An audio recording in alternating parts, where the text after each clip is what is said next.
Now our next topic is formula mass. अब हम लोगों ने एटॉमिक मास पढ़ा, मॉलिक्यूलर मास पढ़ा. Now this time we have to study formula mass. अब फॉर्मूला मास इनसे अलग कैसे है? नॉर्मली अगर हम फॉर्मूला मास को कंपेयर कर रहे हैं तो it is very similar to molecular mass, क्योंकि मेथड सेम है. तो मैं यहां मेंशन कर देता हूं, formula mass is actually similar to molecular mass. That means यहां भी क्या करना पड़ेगा? Sum of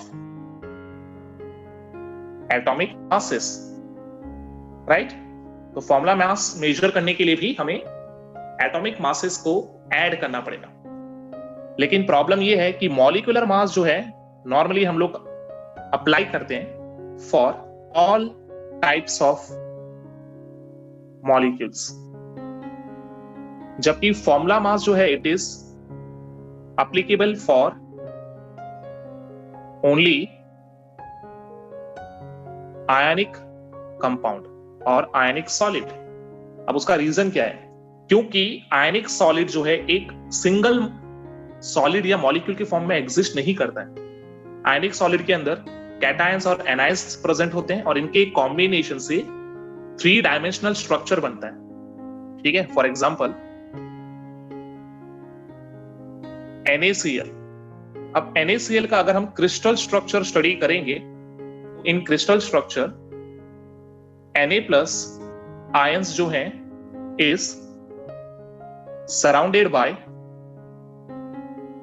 6 Cl minus, and similarly Cl minus ion is surrounded by 6 Na plus, और इनके कॉम्बिनेशन से NaCl का 3 डायमेंशनल क्रिस्टल स्ट्रक्चर या क्रिस्टल लैटाइस. ठीक है, यानी NaCl के अंदर NaCl सिंगल यूनिट के फॉर्म में एग्जिस्ट नहीं करता है. ठीक है, मैं यहां मेंशन कर देता हूं, solid state sodium chloride does not exist as a single entity. So हम लोग क्या करेंगे? So for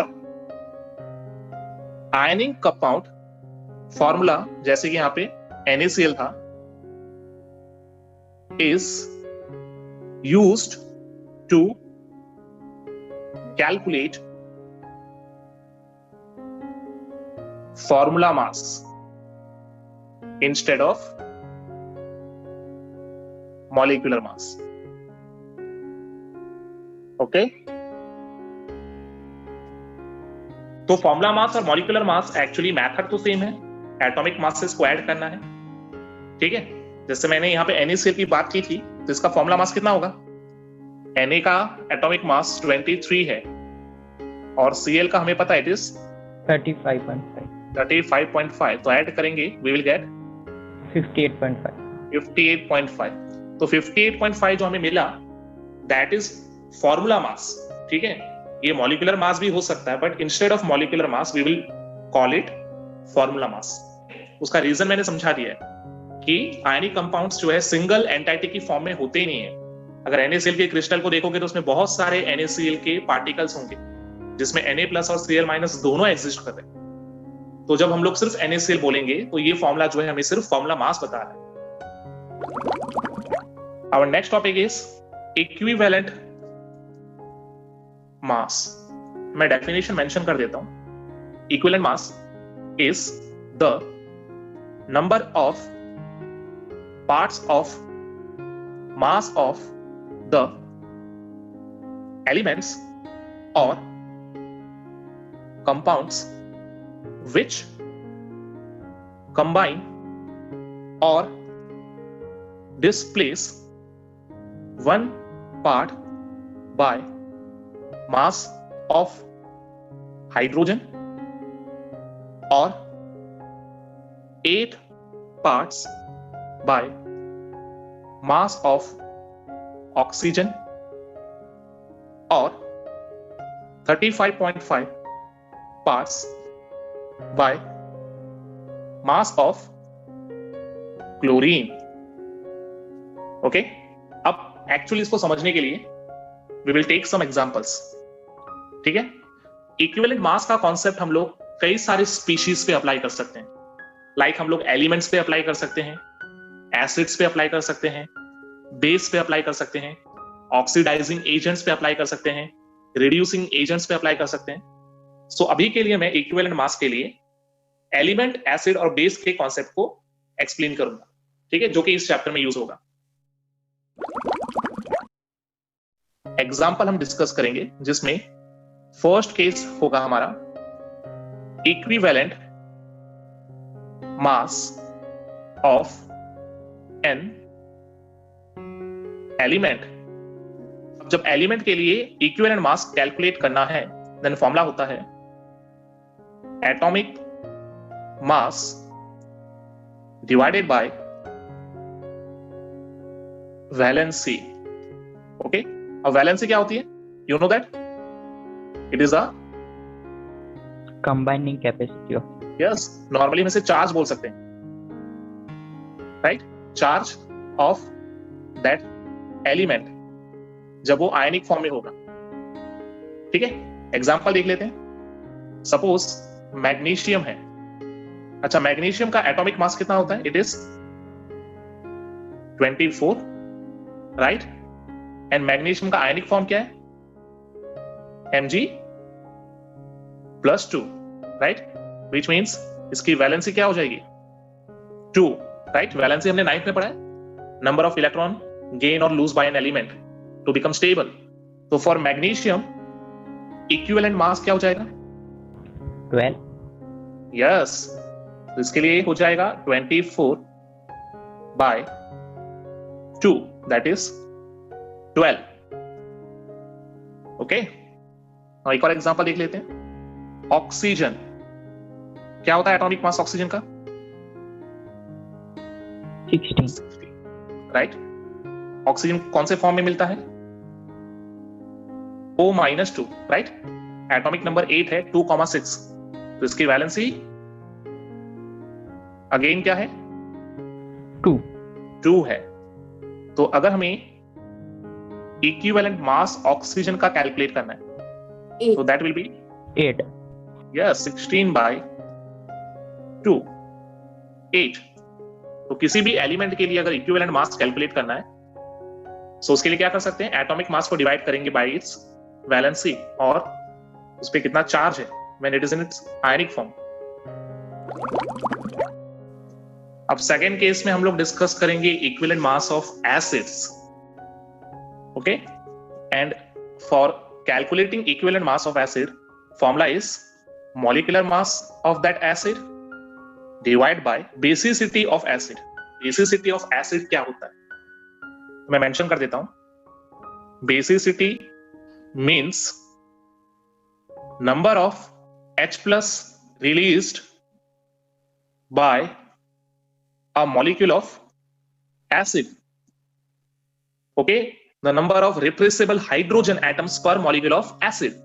या फिर किसी एसिड को अगर हम लोग वाटर में मिक्स करेंगे तो उसमें से कितने H+ रिलीज होंगे, आयनाइज होने पे कितने H+ वो रिलीज करेगा, that is basicity. Now example के थ्रू समझते हैं. फर्स्ट एग्जांपल HNO3 यानी नाइट्रिक एसिड. अब नाइट्रिक एसिड को अगर आयनाइज किया जाए यानी वाटर में डिसॉल्व किया जाए तो आयनाइज होने के बाद it will release H+ and NO3-. और हमने इसको किस में डिसॉल्व किया आयनाइज करने के लिए? वाटर में. मैं यहां मेंशन कर देता हूं H+ एक्वस मीडियम में है एंड NO3 जो है it is also in aqueous medium. Okay, अब तुम्हें ये पता है कि इसमें से H+ कैसे निकला? इसके लिए इसका स्ट्रक्चर देखना पड़ेगा. ठीक है, मैं स्ट्रक्चर बना के दिखाता हूं. नाइट्रिक एसिड के अंदर नाइट्रोजन जो है ये डबल बॉन्ड बनाता है एक ऑक्सीजन के साथ. ठीक है, सिंगल बॉन्ड बनाता है एक OH के साथ और थर्ड ऑक्सीजन जो है यहां पे इसके साथ कोऑर्डिनेट कोवैलेंट बॉन्ड बनाता है. अब कोऑर्डिनेट कोवैलेंट बॉन्ड जो है ये कोवैलेंट बॉन्ड का एक टाइप है जो कि हम लोग केमिकल बॉन्डिंग में सीखेंगे। सिर्फ तुम्हें इतना समझना है कि नॉर्मली जो कोवैलेंट बॉन्ड होता है उसमें दोनों एटम्स इलेक्ट्रॉन शेयर करते हैं, व्हाइल कोऑर्डिनेट कोवैलेंट बॉन्ड में एक ही एटम अपने दोनों इलेक्ट्रॉन शेयर कर देता है। जैसे यहाँ पे नाइट्रोजन ने दोनों इलेक्ट्रॉन शेयर किए, इसलिए नाइट्रोजन से ऑक्सीजन की टुवर्ड्स मैंने एरो ड्रॉ किया, ठीक है। तो ये कोऑर्डिनेट कोवैलेंट बॉन्ड के लिए सिंबल है। यहाँ पे OH दिया हुआ है, राइट। OH किसकी प्रॉपर्टी शो करता है? बेस की। तो अब तुम्हें समझ में आया कि एसिड के लिए हम लोग यहाँ पे वर्ड बेसिसिटी क्यों यूज कर रहे हैं। अब यहाँ पे तुम देख सकते हो ये जो HNO3 है नाइट्रिक एसिड, इसमें एक्चुअली OH प्रेजेंट है, और ये जो OH है ये डिसोसिएट होगा तो इसमें से क्या निकलेगा? एक H+। इसका मतलब इसकी बेसिसिटी कितनी हुई? 1। अब हम इसका इक्विवेलेंट मास कैलकुलेट कर सकते हैं। Equivalent mass is equal to molecular mass divided by basicity. अच्छा, मॉलिक्यूलर मास क्या होता है HNO3 का? हाइड्रोजन एक है, उसका मास 1 होता है, प्लस नाइट्रोजन जो है उसका भी एक एटम है और उसका मास 14 है, प्लस जो ये ऑक्सीजन है उसके कितने एटम्स हैं? 3 है, मास 16 होता है। तो इसको अगर सॉल्व करोगे तो तुम्हें 63 ग्राम पर मोल, एक मोल का 63 ग्राम मास होता है HNO3 के लिए। तो मॉलिक्यूलर मास की वैल्यू पुट कर देते हैं, इट इज 63, और इसकी बेसिसिटी कितनी है? 1, ठीक है। इसका मतलब इक्विवेलेंट मास कितना है? It is also 63। तो उससे एक कंक्लूजन और निकला, if basicity is 1 then molecular mass is equal to equivalent mass. एक और एग्जांपल देखते हैं, सल्फ्यूरिक एसिड H2SO4, वाटर में डिसॉल्व करेंगे H2SO4 को, तो कितने आयंस रिलीज करेगा? It will release 2H+, right, and 1SO4 -2। Medium aqueous है तो उसकी बेसिसिटी कितनी आई? 2 आई, बिकॉज 2H+ निकले। अब हमें कैसे मालूम कि इसमें से 2H+ निकलेंगे? तो स्ट्रक्चर ड्रॉ करके एक बार समझाने की कोशिश करता हूं। H2SO4 में सल्फर जो है वो सेंट्रल एलिमेंट होगा, ओके। अब इसके साथ 4 ऑक्सीजन कनेक्टेड हैं, तो 2 ऑक्सीजन डायरेक्टली कनेक्टेड होंगे by the help of double bond, and बाकी जो 2 ऑक्सीजन है वो कनेक्ट होंगे in the form of OH।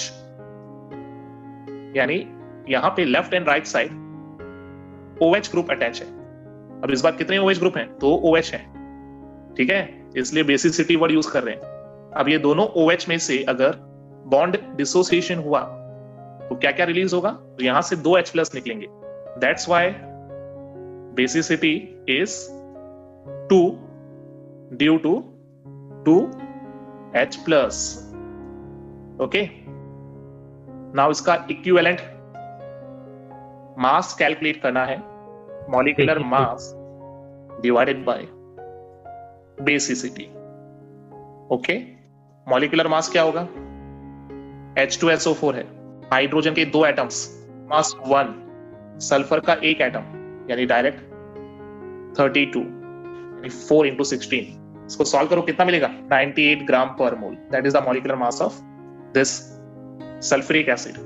तो 98 डिवाइडेड बाय 2, तो सल्फ्यूरिक एसिड का इक्विवेलेंट मास 49 होगा। Now third example, phosphoric acid.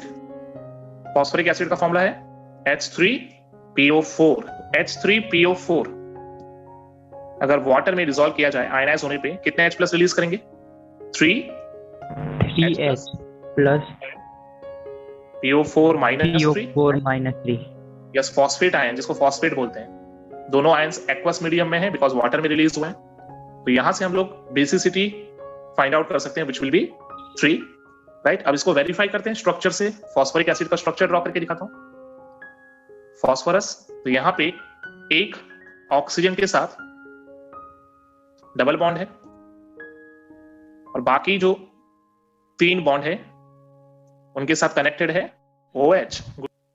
अब यहाँ पे टोटल OH कितने हैं? देखो 3 OH हैं। तो ये 3 OH बॉन्ड जब डिसोसिएट होंगे तो हर एक में से एक एक H+ आयन रिलीज होगा। तो यहाँ पे सिंस 3H+ रिलीज हुए, ठीक है, सो बेसिसिटी इज 3, राइट। तो इसका इक्विवेलेंट मास कैलकुलेट करते हैं, that is molecular mass divided by basicity. अच्छा, मॉलिक्यूलर मास क्या है? H3PO4, 3 एटम्स ऑफ हाइड्रोजन और एटॉमिक मास 1 होता है। फास्फोरस का एक ही एटम है, दैट इज 31, एंड ऑक्सीजन के 4 atoms multiply by atomic weight, that is 16, 98। Okay, तो इसका कैलकुलेशन कर देते हैं। 98 डिवाइडेड बाय 3 कितना आएगा? 32.66, right? This is the equivalent mass of phosphoric acid. Now, fourth example is phosphorus acid, that is H3PO3. H3PO3 को water में dissolve किया एंड ये आयनाइज हुआ, तो कितने आयंस रिलीज हुए? का स्ट्रक्चर में ड्रॉ करूंगा। फॉस्फोरस पे ऑक्सीजन के साथ एक डबल बॉन्ड बनेगा, ओके, बाकी 2 OH कनेक्ट होगा, और जो लास्ट बॉन्ड है वो डायरेक्टली कनेक्टेड होगा किसके साथ? हाइड्रोजन के साथ। यानी इस बार OH कितने? 2। यहाँ पे ये H जो है डायरेक्टली फास्फोरस से कनेक्टेड है, ये रिलीज नहीं होगा, ठीक है, क्योंकि अभी तक जो मैंने बताया उसमें OH बॉन्ड के डिसोसिएशन से ही H+ निकलता था। तो यहाँ पे ओनली 2H+ रिलीज होगा। तो इक्वेशन क्या हो जाएगी? 2H+ प्लस HPO3 -2, और मीडियम होगा एक्वेस। यहाँ पे बेसिसिटी क्या आ जाएगी? 2 आएगा। तो यहाँ मेंशन कर देता हूं, since 2H+ released, so basicity is 2। एक और पॉइंट मैं यहाँ बताना चाहूंगा, ये जो एसिड्स मैं डिस्कस कर रहा हूं, ये स्पेशल टाइप के एसिड्स हैं, इन्हें बोलते हैं ऑक्सो एसिड्स, ठीक है? इसमें 2 ग्रुप्स होते हैं, एक ऑक्सो ग्रुप, ठीक है, और दूसरा हाइड्रोक्सिल ग्रुप, ठीक है? इन सभी एसिड्स में जो भी मैंने भी डिस्कस किए सारे ऑक्सो एसिड्स हैं। ऑक्सो ग्रुप मींस यहां पे देख सकते हो कि डायरेक्टली ऑक्सीजन कनेक्टेड होता है, और hydroxyl group means OH- connected होता है। तो ये जो स्पेशल केसेस हम लोग डिस्कस कर रहे हैं, ये सारे ऑक्सो एसिड्स हैं, ठीक है? वो एसिड जिसमें ऑक्सो ग्रुप और हाइड्रोक्सिल ग्रुप दोनों साथ में प्रेजेंट हो, ओके? नाउ इसका इक्विवेलेंट मास कैलकुलेट करते हैं। तो equivalent mass is equal to molecular mass divided by basicity. Yes, इसका मॉलिक्यूलर मास क्या होगा? H3PO3। टोटल कितना है इसका? तो 82 ग्राम पर मोल, ये है इसका मॉलिक्यूलर मास। यहां वैल्यू पुट कर देते हैं, 82 डिवाइडेड बाय 2, 41 जो है ये है इक्विवेलेंट मास फास्फोरस एसिड का, ठीक है? H3PO3 में डायरेक्टली 3H+ मत कंसीडर कर लेना। इक्विवेलेंट मास ऑफ बेस, जैसे हमने इक्विवेलेंट मास एसिड का डिस्कस किया, सिमिलरली इक्विवेलेंट मास हमें बेस का डिस्कस करना है। तो for equivalent mass of base it is equal to molecular mass of base divided by acidity of base. जैसे एसिड के लिए बेसिसिटी था, वैसे ही बेस के लिए एसिडिटी है। एसिडिटी क्या होगा? Number of OH- ions released by one molecule of base। Example देखते हैं। First, potassium hydroxide KOH। ना, पोटेशियम हाइड्रोक्साइड को अगर वाटर में डिसॉल्व करेंगे तो ये भी आयनाइज होगा, राइट? और 2 आयंस रिलीज करेगा, कौन से? K+ प्लस OH-, और दोनों आयंस एक्वस मीडियम में प्रेजेंट है, ओके? अब यहां पे हम देख सकते हैं कितने OH- रिलीज हुए, यानी इसकी एसिडिटी 1 हो जाएगी। यस, तो इसका इक्विवेलेंट मास कैलकुलेट करेंगे। Equivalent mass is equal to molecular mass divided by acidity. Molecular mass कितना होगा पोटेशियम हाइड्रोक्साइड का? KOH, potassium 1 atom and it is 39, plus oxygen 1 atom 16, plus hydrogen 1 atom। Yes, total कितना है? 56 ग्राम per मोल। Okay, तो value को substitute कर देते हैं, मॉलिक्यूलर मास 56 और एसिडिटी जो है इट इज 1, आंसर 56 ही रहा। तो इससे भी कंक्लूजन मिल गया, if acidity is 1 then equivalent mass is equal to molecular mass of base. एक और एग्जांपल देख लेते हैं, magnesium hydroxide, okay, MgOH twice. Magnesium hydroxide को आयनाइज करेंगे, कितने आयंस रिलीज होंगे और वो कौन से हैं? Magnesium +2 2OH minus, right? Both ions are present in aqueous medium. इस बार OH कितने निकले? 2, एसिडिटी इज 2। तो इसके लिए इक्विवेलेंट मास मेजर करेंगे, then it is equal to molecular mass divided by acidity के molecular mass magnesium hydroxide Mg, then OH twice है, दैट मींस ऑक्सीजन भी 2 है, हाइड्रोजन भी 2 है। सो मैग्नीशियम 1 एटम एंड इसका एटॉमिक मास 24, ऑक्सीजन के 2 atoms atomic mass 16, hydrogen के 2 atoms atomic mass 1 is 58 gram per mole. तो वैल्यू को सब्स्टिट्यूट कर देते हैं, okay, 58 divided by 2, so it is 59 जो है ये मैग्नीशियम हाइड्रोक्साइड का इक्विवेलेंट मास है। ओके, एक थर्ड एग्जांपल अपने आप ट्राई करना, aluminium hydroxide, that is AlOH thrice. ठीक है, ट्राई योरसेल्फ।